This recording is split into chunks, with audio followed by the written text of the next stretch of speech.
Hello, welcome back to Path to Programming. Today we're going to learn how to create a nav bar using HTML and CSS.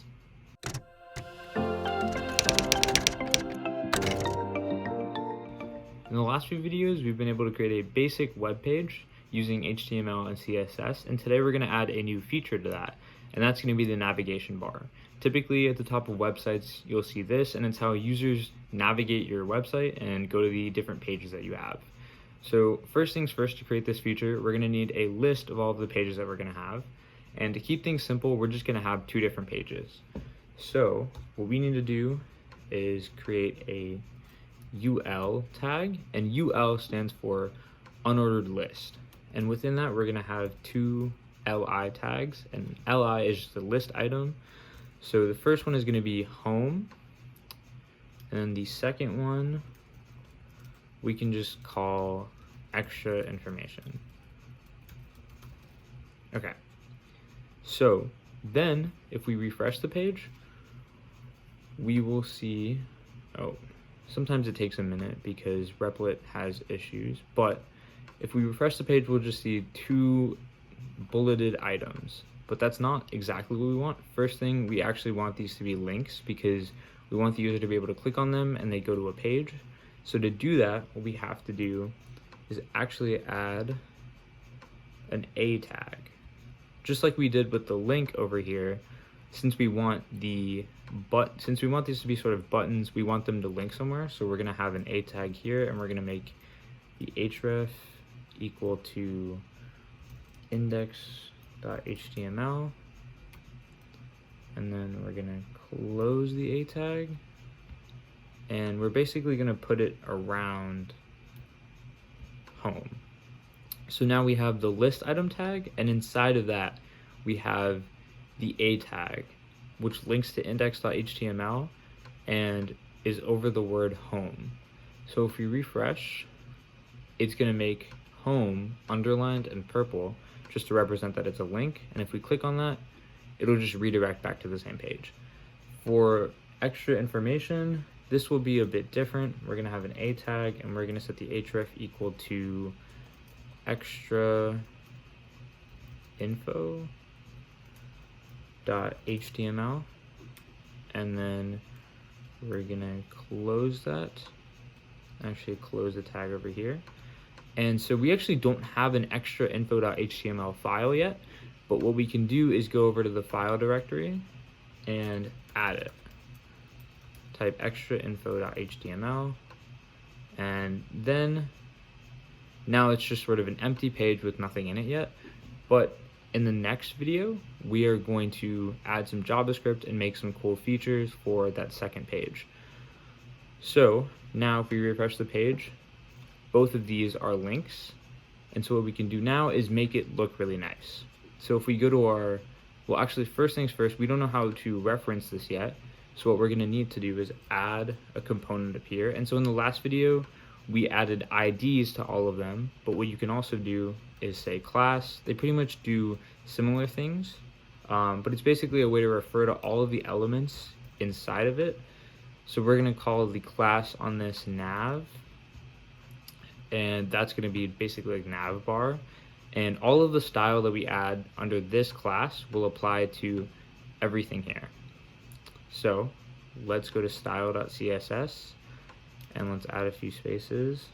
And so first thing we want to do is we can type ul.nav, and basically what that means is on the unordered list item, the nav class, and we can type, first let's get rid of this list style and let's make it none.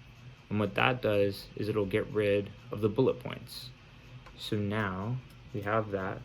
Let's just make sure the margins, make sure the margin is 0. So that means there's no extra space on the left and right. And let's make the padding 0. And the padding, like we sort of referenced in the last video, is just this sort of extra space that you'll see around the top, right, left, and bottom of an item that will sort of space out the background around it. And then we will set the overflow to hidden.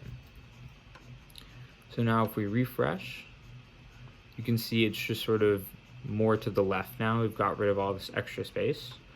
And so now let's add another box over here.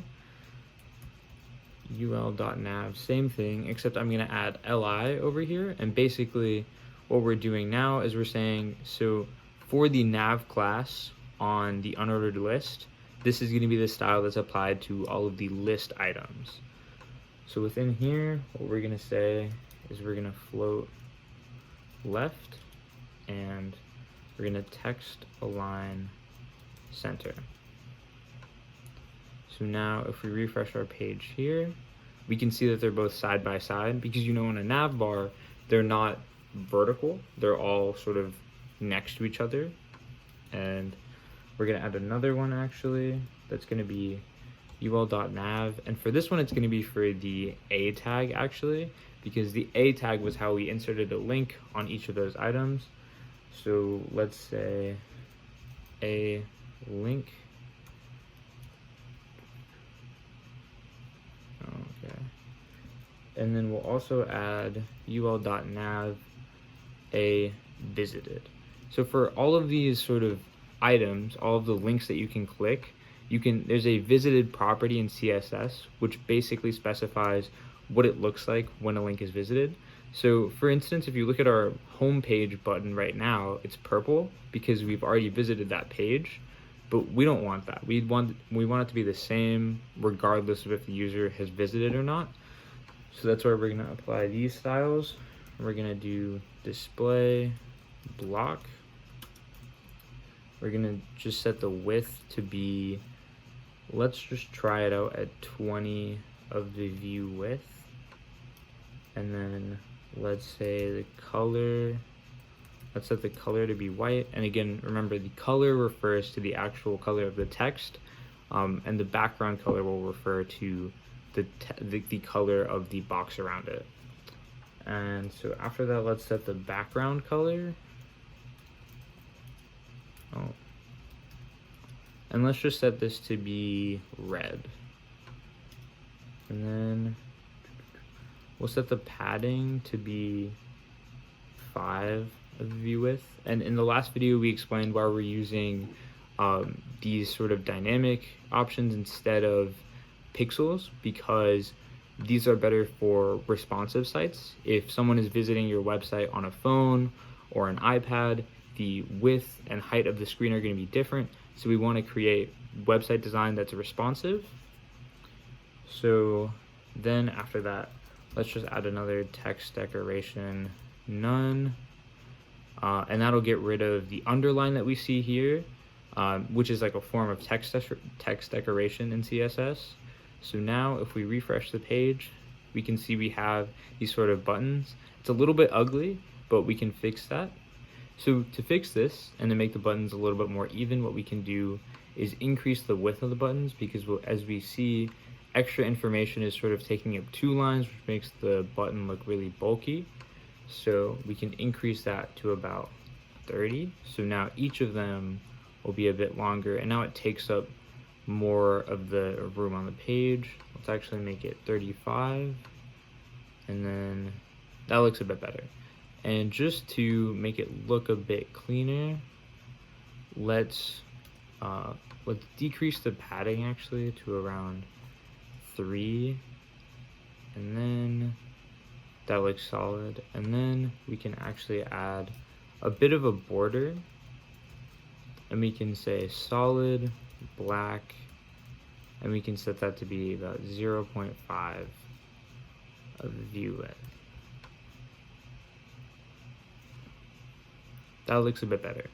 So now we have sort of a basic nav bar, but another thing that we can add actually is a property where if we say nav and then space a colon hover, we can basically add some CSS to make it look different if someone's cursor is hovered over the button versus if it's not.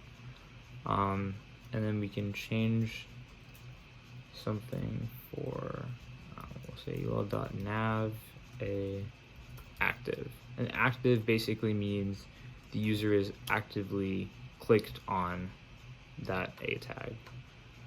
So in this scenario, let's just say background color, and for this we'll use an RGB value, and